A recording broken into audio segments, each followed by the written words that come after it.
Kraštinis laidos siužetas bus apie vienų piliečių sąmoningumą ir kitų nesąmoningumą. Bandužių gatvėje girtas Volkswagen Passat vairuotojas kliudė 2 mašinas ir važiavo toliau. Tačiau tai nepatiko vienam piliečiui ir jis puolė vytis bėglį. Tas pavytas kitame kieme. Aš noriu padėkoti Jums už pilietišką, žinokit, žingsnį. Jau šiemet antras pagavau. Antrą pagavot? O dabar šitą... Palauk, šiemet metų pradžioje liktis, dabar sena gatvė irgi užgaudžiau. Irgi girta? Tai Jums sekasi su tais girtais. Pas užlindau žinotis. O kaip dabar viskas vyko? A nieko, jau link namų grįžiu, gatvas perėjo. Aha. Žiūriu, galvoju, sustosiusi, kaip rūko, taip nurūko. Dar su vienu kaimynu, galvoju, eina, sako. Čia pradėjome važiuoti, žiūrėjom vidinį kėlį, išėjęs eina, čia padėza. Jisai ėjo ar slinko, nes jisai labai girtas. Jo.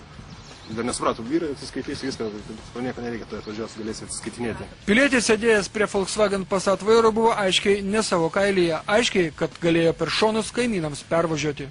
Labadiena. Labas. Avariją padarė? Nežinau. Nežinot?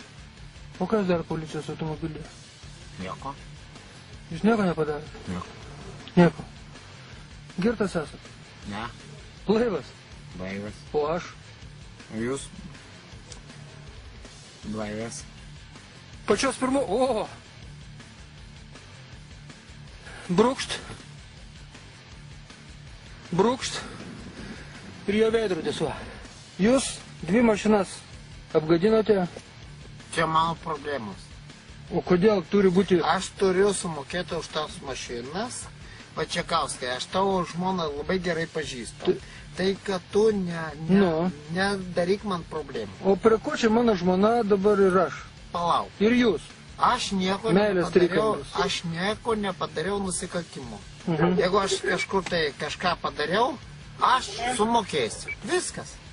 Gerbiamas jeigu tau reikia filmuo. Gerbiamas mano žmonos draugė.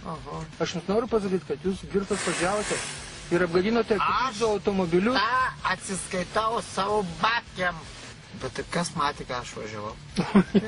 Tai žmonės, kurie jūs pagavo? Niekas nematė. Jis sako, kad jis nebuvo už vairo. Jis dabar sako vairo. Jo, jisai už vairo. Nu, tai va. Va ten žmogus, kuris pasakė, kad jūs buvote už vairo. Kuris jūs pagavo. Ne, nesąmonė. Policijos mašiną prisigėrė. Taip. Šnekalai. Viso gero, ponas Vidmantas. Kelias patraukiam. Galingos pažintys šiais laikais nebepadeda, nebent taip turėtų būti. Vėliau pilietis prisistatęs kūno kultūros mokytojų, šiek tiek numigęs policijos komisariate pūstels 2,59 promilės alkoholio. Tai reiškia, kad net 4 valandas pamiegojusiam piliečiui bus nustatytas sunkus girtumo laipsnis. Tai kokios čia pažintys gali padėti? Turbūt jokios.